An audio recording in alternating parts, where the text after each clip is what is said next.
With the name of Allah Almighty. Transfer of Property Act 1882. Topic: Sale. Question: What is sale? Discuss the rights of seller. Seller की क्या rights हैं? 2005, 2007, 2009, 6. What is sale? Discuss the rights and duties of seller. What are rights and duties of buyer in contract of sale? Sale, बेचना. Answer: Sale. Transfer of ownership with price paid. पैसा लिया तो ownership दूसरे को दे देना, ये cell है. Money, पैसा लेना है उसका, उसकी कीमत लेनी है. ये क्योंकि ट्रांसफ़र ऑफ प्रॉपर्टी एक्ट में पढ़ रहे हैं, इसलिए बात कर रहे हैं सिर्फ इमूवेबल प्रॉपर्टी की.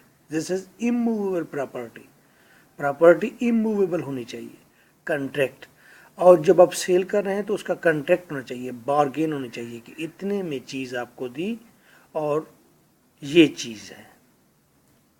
कंट्रैक्ट हो, ये नहीं कि एक तरफ से बात कर दी दूसरे ने जवाब ही नहीं दिया. Sale must be in written form. Sale जब आपने करनी है वो रिटन फॉर्म में करनी है. अगर कीमत 1000 से ज़्यादा है, किसी चीज़ की भी कीमत, इमूवेबल प्रॉपर्टी जिसकी कीमत 1000 से ज़्यादा हो, उसे रिटन फॉर्म में आपने करना है.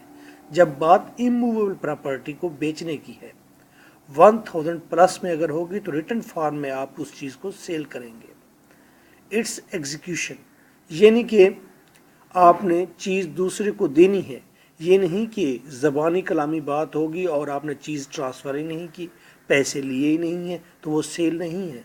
सेल के लिए शर्त है कि एग्जीक्यूशन हो, यानी कि आप चीज़ दूसरे के हैंड ओवर करें, उसकी ओनरशिप में दें और पैसे वसूल करें. रजिस्ट्रेशन, जब आपने सेल करनी है तो सेल करने के बाद उसकी रजिस्ट्रेशन होना लाजमी है on stamp paper. Stamp paper के ऊपर, गवर्नमेंट के डॉक्यूमेंट के ऊपर अटेस्टेड, और उसे अटेस्ट भी करवाना है जो भी अथॉरिटी है. अब बात करते हैं राइट्स ऑफ सेलर और liabilities of seller. Rights of seller are the liabilities of buyer.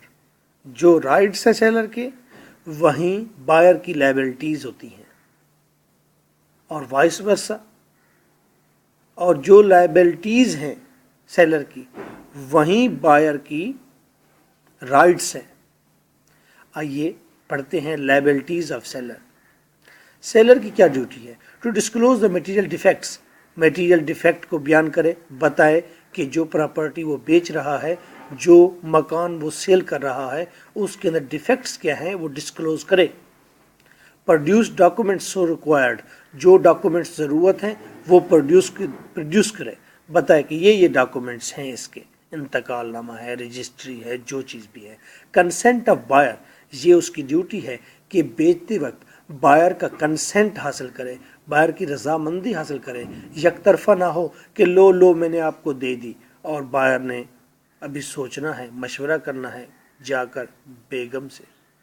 Care of property, जब तक उसने दूसरे को पोजेशन नहीं दी उस वक्त तक ये सेलर की लायबिलिटी है कि वो उसकी केयर करे. डिलीवर पोजेशन, और जब पैसे लिए तो पोजेशन भी डिलीवर करे. ये नहीं पैसे ले लिए और पोजेशन नहीं दे रहा. पोजेशन देना ये सेलर की लायबिलिटी है. डिस्चार्ज ऑल इनकम्बरेंसेस, और तमाम रुकावटों को दूर करे. प्रॉपर्टी की ओनरशिप देते हुए अगर दरमियान में कोई रुकावट है, कोई स्टे है, कोई क्लेम है, तो उसको दूर करे रुकावटों को. चीज़ को साफ सुथरा, नीट एंड क्लीन दूसरे के हैंड ओवर करे. इनकम्बरेंसेस का मतलब रुकावटें, डिस्चार्ज का मतलब दूर करना. ये थी लायबिलिटीज ऑफ सेलर. आइए राइट्स ऑफ सेलर देखते हैं.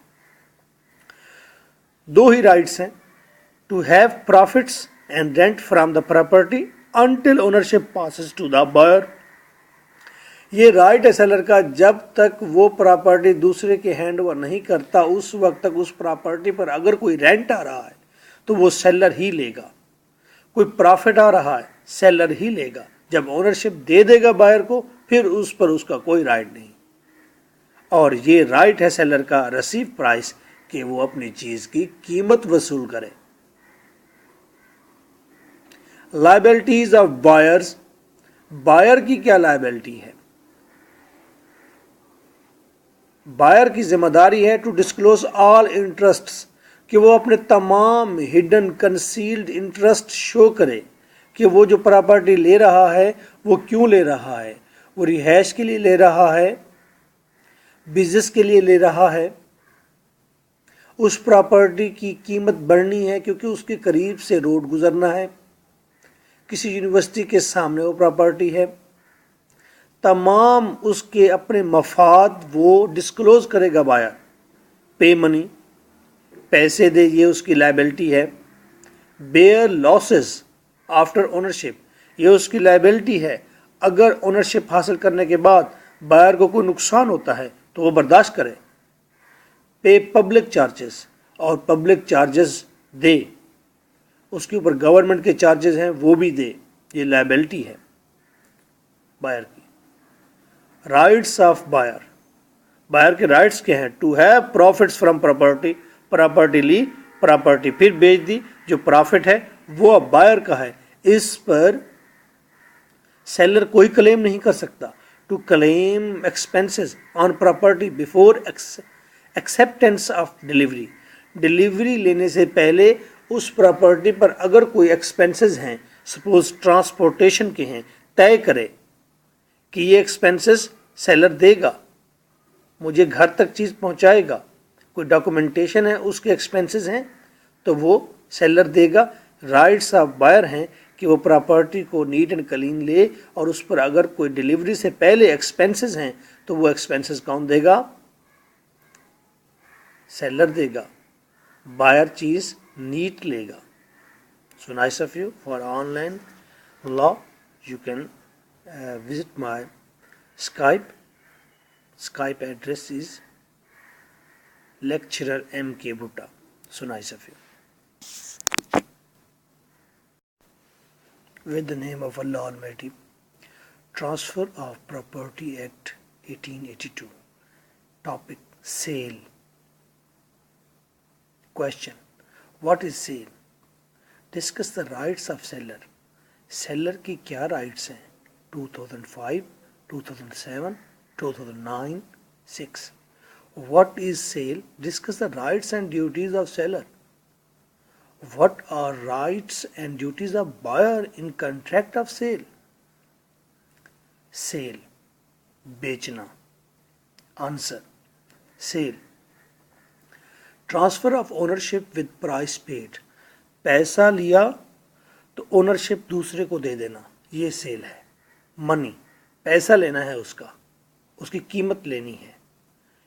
ये क्योंकि ट्रांसफ़र ऑफ प्रॉपर्टी एक्ट में पढ़ रहे हैं इसलिए बात कर रहे हैं सिर्फ इमूवेबल प्रॉपर्टी की। This is immovable property, property immovable होनी चाहिए।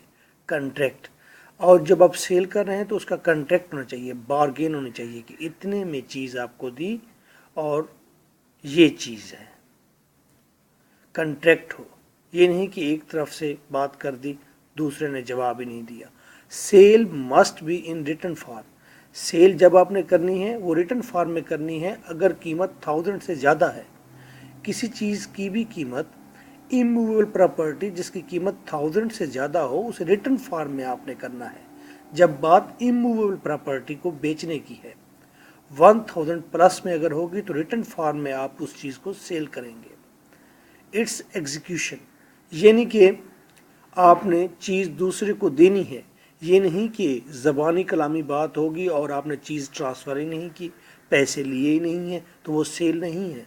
सेल के लिए शर्त है कि एग्जीक्यूशन हो, यानी कि आप चीज़ दूसरे के हैंड ओवर करें, उसकी ओनरशिप में दें और पैसे वसूल करें। रजिस्ट्रेशन, जब आपने सेल करनी है तो सेल करने के बाद उसकी रजिस्ट्रेशन होना लाजमी है on stamp paper, stamp paper के ऊपर, गवर्नमेंट के डॉक्यूमेंट के ऊपर अटेस्टेड, और उसे अटेस्ट भी करवाना है जो भी अथॉरिटी है। अब बात करते हैं राइट्स ऑफ सेलर और लायबिलिटीज ऑफ सेलर।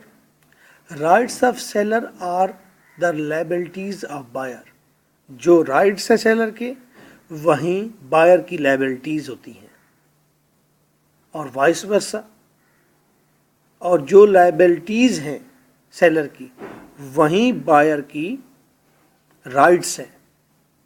आइए पढ़ते हैं लायबिलिटीज़ ऑफ सेलर।